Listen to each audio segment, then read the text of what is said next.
Rights today மாத இதழ் வாங்கி படிக்கவும் மற்றும் ஹியூமன் ரைட்ஸ் டுடே இணையதளத்தை பார்க்கவும். வணக்கம். இன்று தமிழகத்துடைய முதல்வர் நீட் தேர்வு பிரச்சனைக்காக அனைத்து கட்சி கூட்டத்தை கூப்பிடுறதா ஒரு டிராமாவுக்கு இன்னைக்கு ஏற்பாடு பண்ணியிருக்கக்கூடிய இந்த சூழலில் அனைத்து இந்திய அண்ணா திராவிட முன்னேற்ற கழகத்தினுடைய மருத்துவ இணைச் செயலாளர் டாக்டர் சரவணன் நான் உங்ககிட்ட நீட் தேர்வு சம்மந்தமான சில விளக்கங்களை சொல்ல விரும்புகிறேன். இந்த நீட் தேர்வு என்பது 2010 காங்கிரஸ் மத்தியில் ஆளுங்கட்சியாக இருக்கும் பொழுது திமுக அவங்களுடைய கூட்டணி அரசாக அந்த கூட்டாட்சி தத்துவம் சொல்லுவாங்கள் அந்த வகையில் இருக்கையில் இணையமைச்சராக காந்தி செல்வன் அவர்கள் இருந்தார். அந்த சூழ்நிலையில் தான் இந்த நீட் தேர்வுக்கான விசை விதை தூவப்பட்டது. அப்புறம் பல்வேறு கோர்ட்டு அதுதான் நடவடிக்கைகள் போகையில் அந்த கோர்ட்டில் நீட் தேர்வை கட்டாயமாக்கணும்னு வாதாடினது நம்மளுடைய முன்னாள் நிதியமைச்சர் ப. சிதம்பரத்தினுடைய மனைவி நளினி சிதம்பரம். அவங்க தான் நீட்டை கட்டாயமாக்குறதுக்கான இதை வாதாடி அதை பெற்று கொடுத்துருந்துருக்குறாங்க. அப்போ காங்கிரஸும் திமுகவும் உடந்தையாக இருந்து இந்த நீட் தேர்வை நுழைக்குது. மாண்பு புரட்சி தலைவி அம்மாவுடைய ஆட்சி காலத்தில் மத்திய அரசு நம்ம உச்சநீதிமன்றம் தமிழ்நாட்டுக்கு மட்டும் நீட்டிலேருந்து விலக்கு கொடுக்குது. அப்புறம் ஒரு பீரியடு பாரதிய ஜனதா கட்சி மத்திய அரசாக பெரும்பான்மை அரசாக இருக்கக்கூடிய சூழலில் நீட் தேர்வு கட்டாயமாக்கப்படுகிறது. அப்போ நம்ம ஒரு சின்ன ஸ்ட்ராட்டஜிஸ் பார்த்தோம்னா 2017 நம்ம நீட் தேர்வு வருகிறது. அப்போ 2017, 2018, 2019 10 ஸ்டூடெண்ட்ஸுக்கு கீழே தான் அரசு பள்ளியிலிருந்து நீட் தேர்வு மூலம் மருத்துவ கல்வி நுழையக்கூடிய ஒரு வாய்ப்பு இருந்தது. ஆனால் 2020 அதிமுக ஆட்சி மாண்புமிகு எடப்பாடி அவர்கள் முதலமைச்சராக அம்மாவின் அரசை வழிநடத்தி கொண்டிருக்கக்கூடிய அந்த நிலையில் 2020 ஒரு இது கொண்டு வரார். 7.5% இடஒதுக்கீடு அரசு பள்ளி மாணவர்களுக்கு மருத்துவ கல்வியில் கொண்டு வரார். அவர் கொண்டு வந்த பிறகு 2020-21 405 ஸ்டூடெண்ட்ஸுக்கு அந்த வாய்ப்பு கிடைக்குது. சாமானிய மக்களோட பிள்ளைகளுக்கு அந்த வாய்ப்பு 2021-22 396 ஸ்டூடெண்ட்ஸ்க்கு கிடைக்குது. 2022-23 513 ஸ்டூடெண்ட்ஸ்க்கு கிடைக்குது. 2023-24 622 ஸ்டூடெண்ட்ஸுக்கு இந்த மருத்துவ கல்வி படிக்கக்கூடிய ஒரு வாய்ப்பு கிடைக்குது. இப்போ என்ன தெரியுது? வாய் சொல்லில் வீரர் இன்றைய முதல்வர் திரு ஸ்டாலின் அவர்கள், உண்மையிலே செயல் வீரர் அன்றைய முதல்வர் இன்றைய எதிர்க்கட்சி தலைவர் மாண்புமிகு எடப்பாடியார் அவர்கள் அப்படின்றது இதில் வெட்ட வெளிச்சமாக ஆகிறது. மாண்புமிகு எடப்பாடியார் அவருடைய ஆட்சி காலத்தில் தமிழ்நாட்டில் 11 மருத்துவக் கல்லூரிகளை கொண்டு வந்தார். அந்த 11 மருத்துவக் கல்லூரிகள் 2017 2021 எத்தனை ஸ்டூடெண்ட்ஸ் அதிகரிக்கிறாங்க? 1650 பேர் மருத்துவக் கல்வி படிக்கக்கூடிய ஒரு வாய்ப்பை ஏற்படுத்தி தர்றார். இது எப்போ? மத்திய அரசு பெரும்பான்மையான அரசாக இருந்து நீட்டை கட்டாயமாக்கின பிறகு என்ன பண்ணுறாரு? ராஜதந்திரமாக தமிழக மாணவர்களுக்கு பயன்படக்கூடிய வகையில் சாமானிய மக்களின் குழந்தைகளும் மருத்துவ கல்வி பெற வேண்டும் என்ற ஒரு அடிப்படையில் 7.5% முதலமைச்சருக்கான தனி பவரை யூஸ் பண்ணி இந்த இடஒதுக்கீடு அரசு பள்ளி மாணவர்களுக்கு கொண்டு வந்த விளைவாக வருஷத்துக்கு 600 ஸ்டூடெண்ட்ஸ்க்கு மேலே மருத்துவக் கல்வி படிக்கக்கூடிய ஒரு வாய்ப்பு வருது. 11 மருத்துவக் கல்லூரிகள் அவருடைய ஆட்சி காலத்தில் தொடங்கி வைக்கும் பொழுது அன்று தமிழக அரசு நெருக்கி 3000 கோடி அதற்காக ஒதுக்குறாங்க. அப்போ 1650 பேருக்கு ஒரு வாய்ப்பு கிடைக்கிது. அப்போ தமிழ்நாட்டில் மொத்தம் 38 அரசு மருத்துவக் கல்லூரிகள் இருக்கின்றன. தனியார் கல்லூரிகள் 37 கல்லூரிகள் இருக்கின்றன. அப்போ அரசு மருத்துவக் கல்லூரிகளில் இன்றைக்கி ஒரு தோராயமாக 5250 ஸ்டூடெண்ட்ஸுக்கு படிக்கக்கூடிய ஒரு வாய்ப்பு இன்றைக்கி வந்திருக்குது.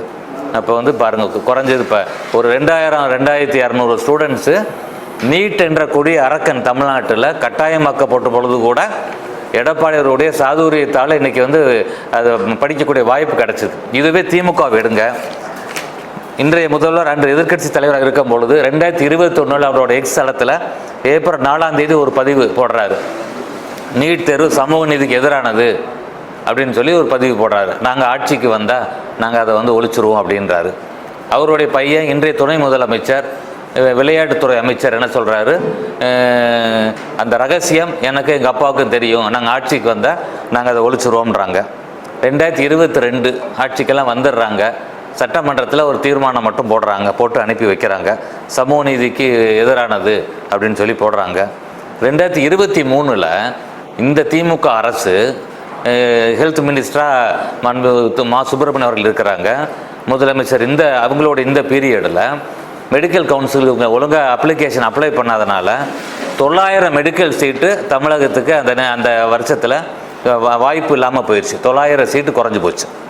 2024 என்ன சொல்லிடுறாரு முதலமைச்சர், இது மத்திய அரசை தானே நீட்டை நிப்பாட்ட முடியும், நாங்கள் என்ன செய்ய முடியும், நாங்கள் தான் தீர்மானம் போட்டாச்சுலன்றார்.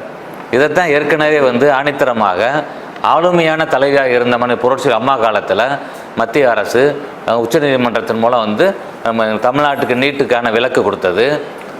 எடப்பாடியார் வந்த பிறகு நீட் தேர்வு கட்டாயமாக இருக்கிற பொழுதும் மற்ற அதிமுக அரசு என்ற காலத்தில் 2 தடவை தீர்மானம் சட்டமன்றத்தில் போடுறாங்க. நேரடியாகவும் பாரத பிரதமர்கிட்ட அதற்கான கோரிக்கைகள்லாம் வைக்கிறாங்க. அதை தாண்டி மத்திய அரசு செவிசாய்க்காத பொழுது இந்த இடஒதுக்கீடை மருத்துவ கல்வியில் கொண்டு வந்தவர். அப்போ உண்மையில் அவர் தானே செயல் வீரர் நம்ம எடுத்துக்கொள்ள வேண்டும். இன்றைக்கி எலெக்ஷன் வரப்போகிற நேரம் ஆகுது, 1 வருஷம் இருக்கிறனால திமுக அரசு அவங்களோட வரிசையாக ஒரு நாடகமாக முதல்வர் அரங்கேற்றக்கூடிய வகையில் டீலிமிட்டேஷனுக்காக ஒரு பிஜேபி ஆளாத மாநிலத்தில் இருக்கக்கூடிய முதல்வர்களை வர வச்சு ஒரு ட்ராமா பண்ணார். கச்சத்தீவுக்கு ஒரு கூட்டம்ன்றார். இப்படியே மத்திய அரசுக்கு எதிராக மக்களை திசை திருப்பும் வகையில் இன்றைக்கி நடக்கக்கூடிய இந்த சட்டம் ஒழுங்கு சீர்கேடு, தினமும் கொள்ளை நடந்துக்கிட்டு இருக்குது, விலைவாசி உயர்வு, எத்தனையோ பிரச்சனைகள் மக்களுக்கு, சாமானிய மக்களுக்கான அடிப்படை தேவைகளை பூர்த்தி செய்யவில்லை. அப்போ என்ன 1 வருஷத்தில் நம்ம வாக்கு கேட்டு மக்கள்கிட்ட போனோம். அப்போ துணை முதலமைச்சர் உதயநிதி அவர்கள் மக்கள் கேட்பாங்க, உங்களுக்கு இந்த நீட்டு ரகசியம் தெரியும் சொன்னீங்களே, நிப்பாட்டுவேன்னு சொன்னீங்களே அப்படின்னு மாணவர்கள் கேட்பாங்க. அப்படின்ற அடிப்படையில் அதை திசை திருப்புவதற்காக எனக்கு என்ன செய்கிறாங்க, மத்திய அரசு மேலே இன்றைக்கி பழி போடுற மாதிரி செய்கிறாங்க. இதே மத்திய அரசு கொண்டு வரும் பொழுது அதுக்கெல்லாம் ஒரு எதிர்வினை ஆற்றக்கூடிய வகையில் எடப்பாடி அவர்கள் கொண்டு வந்தார். திமுக அரசு 525 வாக்குறுதிகள் கொடுத்து பொய்யான வாக்குறுதிகள் கொடுத்து ஆட்சிக்கு வந்தாங்களே, அதில் ஒரு வாக்குறுதி அரசு உதவி பெறும் பள்ளி மாணவர்களுக்கு 2.5% இடஒதுக்கீடு நாங்கள் தருவோம் மருத்துவ கல்வியில் அப்படின்னு இதே முதலமைச்சர், இன்றைய முதலமைச்சர் அன்னைக்கு எலெக்ஷன் சந்திக்கும் போது அறிவித்தார். செஞ்சுருக்கிறாங்களா? செய்யவில்லை. அப்போ இதிலேருந்து இன்றைக்கி அவங்க கூட்டக்கூடிய இந்த கூட்டம் என்பது ஒரு நாடகம், மக்களை திசை திருப்புவதற்காக. இது இன்றைக்கி ஊடகத்தில் என்ன பண்ணுவாங்க, ஒரு பேசும் பொருளாக வச்சு அவங்க சார்ந்த ஊடகவியலரை வச்சு இதில் ஏதாச்சும் மாற்றி பேச முனைவாங்க. அதனால் ஒரு சின்ன விளக்கத்தை தர்றதுக்காக தான் இன்றைக்கி நான் மருத்துவ அணி இணைச் செயலாளர் உங்களை சந்திச்சிருக்கிறேன். அப்போ இதிலேருந்து நான் சொன்ன இந்த கருத்துக்கள்லேருந்து பார்த்தோம்னா, இன்றைய முதலமைச்சர் வாய் சொல்லில் வீரர். ஏன்னா உதயநிதி அவர்கள் என்ன பண்ணாங்க, நீட் தேர்வுக்கு எதிரான கையெழுத்து வாங்க போகிறோன்னு சொல்லிட்டு 50 லட்சம் கையெழுத்து வாங்கினாங்க. அந்த கையெழுத்து எங்கே இருந்தது?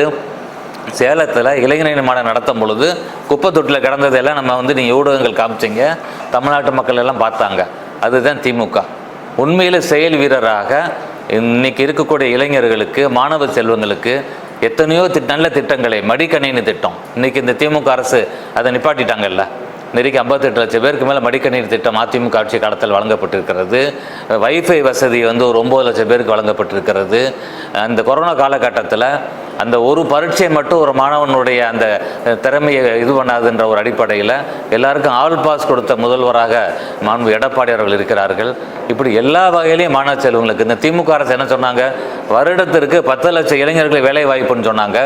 இப்போயே 4 வருஷத்தை தாண்டிடுச்சு. 5 வருஷம் முடியும் போது எத்தனை லட்சம் பேர் கொடுத்துருக்காங்கிறது வெட்ட வெளிச்சமாகும். அப்போ பொய்யான வாக்குறுதிகள், விளம்பர மாடல் அரசாக இந்த திமுக செயல்படுகிறது. மக்கள் நலன் சார்ந்த அரசாக அதிமுக இருந்தது. வரக்கூடிய 2026 நிச்சயமாக மக்கள் மீண்டும் எடப்பாடி தலைமையில் அமையக்கூடிய ஒரு கூட்டணி, அது ஆட்சி அமைக்கும். முதல்வராக எடப்பாடியார் பதவி ஏற்பார்கள்.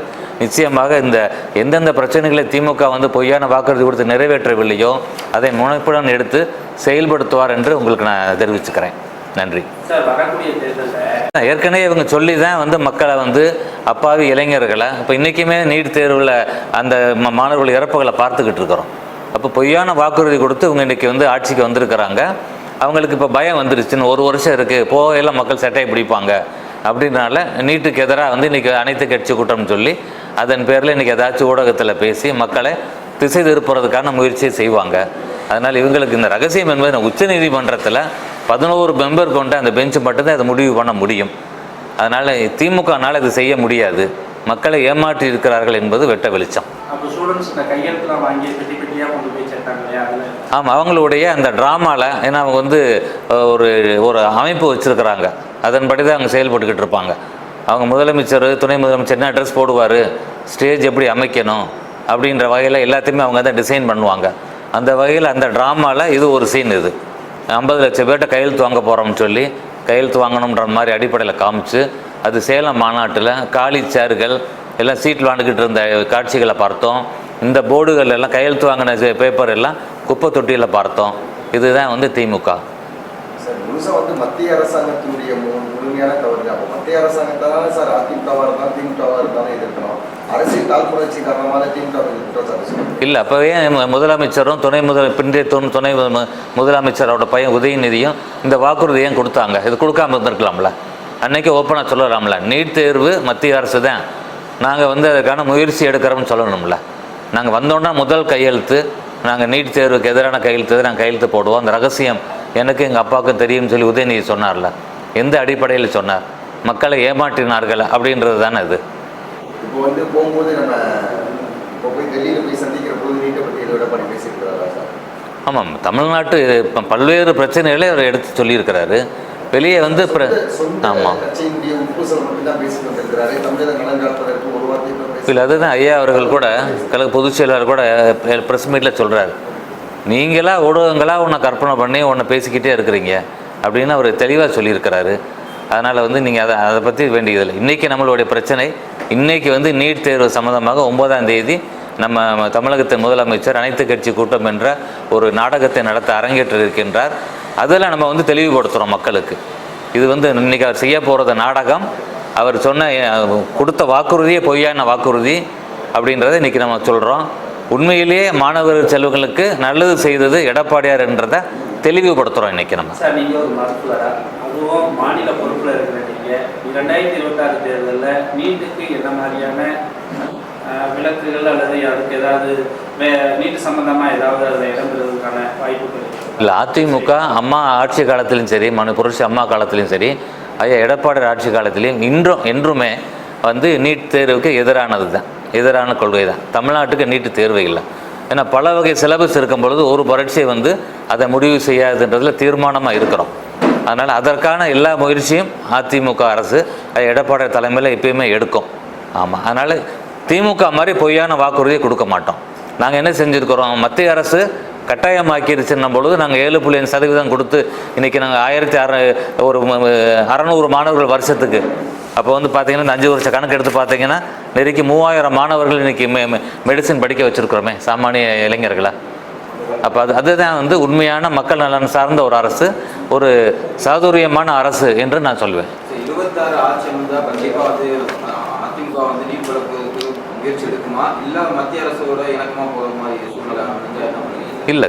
எந்த இடத்துலையும் பொதுச்செயலர் சொல்லியிருக்கிறாரு, தமிழக நலன் சார்ந்து எல்லாமே நாங்கள் கொள்கை முடிவு எடுப்போம்னு சொல்லியிருக்கிறார். அதனால் வந்து நிச்சயமாக இந்த நீட் தேர்வுக்கு எதிரான அந்த அணித்தரமான கருத்தை நிச்சயம் பதிவு பண்ணிக்கிட்டே இருப்போம். இன்றைக்கி எப்படி வந்து 7% என்ற ஒரு உன்னதமான திட்டத்தை, உயர்ந்த திட்டத்தை கொண்டு வந்தாரோ அந்த மாதிரி பல வகையில் இந்த நீட் அரக்கனை நிச்சயமாக அதிமுக எதிர்கொள்ளும். நீட்டுக்காக அதிமுக அமல்படுத்தின உடனே நீட் தேர்வுன்றப்ப 7.5% இடஒதுக்கீடு, அது ஓகே. ஆனால் அரசு பள்ளிகளில் மாணவர்களை தயார்படுத்தக்கூடிய இதெல்லாம் தொடங்கினீங்க, ஸ்பெஷல் கிளாஸ், அதில் விருப்பப்பட்ட மாணவர்களுக்கு ஒரு கோச்சிங் கிளாஸ் எல்லாம் பண்ணீங்க. ஆனால் அதில் இப்போலாம் சில பள்ளிகள் அரசு நடக்கல அப்படின்னு கரெக்டாக சொன்னீங்க. அந்த இது வந்து இந்த 7% இடஒதுக்கீடை மட்டும் அவர் தரலை, அதை தாண்டி அரசு பள்ளி மாணவர்களுக்கு கிராஷ் கோர்ஸ் நடத்தி அவங்கள வந்து பரீட்சைக்கு தயார்படுத்தினார். எடப்பாடி அரசு தயார்படுத்தியது.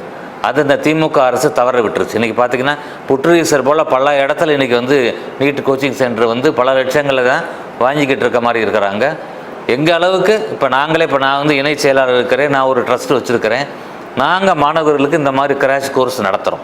ஆமாம், நடத்தி அவங்கள வந்து பரீட்சைக்கு நாங்கள் தயார்படுத்திக்கிட்டு இருக்கிறோம். ஒவ்வொருத்தரும் நாங்கள் அந்த மாதிரி எங்களுடைய பொதுச் செயலோட ஆணைய கட்டளையை ஏற்று நாங்கள் மருத்துவர்கள் நாங்கள் முயற்சி எடுத்துக்கிட்டு இருக்கிறோம். 26 நிச்சயமாக மக்கள் வந்து ஒரு விழிப்போடு இருந்து திமுக வீட்டுக்கு அனுப்புவாங்க. எடப்பாடி தலைமையில் ஆட்சி அமையும் பொழுது நீங்கள் சொன்ன இந்த கோச்சிங் கிளாஸஸ், அந்த நேரத்தில் ஹெல்த் மினிஸ்டரான விஜயபாஸ்கர் அவர்கள் வந்து இந்த கோச்சிங் கிளாஸஸை அதிகமான லெவலில் அவர் என்கரேஜ் பண்ணி நடத்திக்கிட்டு இருந்தோம். அதை நிச்சயமாக செய்வோம். நீட் தேர்வை ஒழிப்பதற்கான நடவடிக்கை ஒரு பக்கம் எடுத்துக்கிட்டு இருக்க சூழலையும் அது வரைக்கும் அதை சமாளிக்கிறதுக்கு மாணவர்களுக்கு எந்த இடையூறும் வராமல் அவர்களுக்கு வந்து அந்த வாய்ப்பை வழங்கக்கூடிய வகையில் நிச்சயமாக அவர்களுக்கு இந்த கோச்சிங் கிளாஸஸ் மூலம் அவங்கள நீட் தேர்வு, நீங்கள் பார்த்தீங்கன்னாலே மற்ற மாநிலங்களை விட தமிழ்நாட்டு மாணவர்கள் வந்து இப்போ வர வர இந்த நீட்டில் வந்து அதிகமான பேர் பாஸ் பண்ணுறதை நம்ம பார்த்துக்கிட்டு இருக்கிறோம். அதனால் வந்து வளர்ந்த மாநிலத்தில் தமிழகம் ஒரு மாநிலம், திராவிட இயக்கங்கள்னால, அதுவும் 35-36 வருடங்கள் ஆட்சி செய்தது அனைத்து இந்திய அண்ணா முன்னேற்ற கழகம். அதனால் இந்த பெருமை எல்லாம் நிச்சயமாக அதிமுகவுக்கு சேரும்.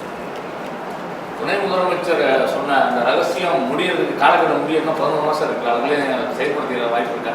அதெல்லாம் செய்ய முடியாதுன்றதுனால தான் இன்றைக்கி வந்து ஒரு நாடகம் இது பண்ணுறாங்க. சட்டமன்றத்தில் ஏதாச்சும் கேள்வி வரும்ன்றனால நம்ம எப்படி ஸ்கூலுக்கு leave as I'm suffering from fever leave போடுற மாதிரி ஆஸ் ஐம் சஃபரிங் ஃப்ரம் ஃபீவர்னு சொல்லி துணை முதலமைச்சர் லீவ் போட்டார். சட்டமன்றத்துக்கு கேள்விகளை எதிர்கொள்வதற்கு பயந்து லீவ் எடுத்தார். அதனால் நிச்சயமாக இவங்களால் வந்து செய்ய முடியாது. இதெல்லாம் மறைப்பதற்காக தான் இன்றைக்கி நடத்தக்கூடிய ட்ராமா. Thank you sir.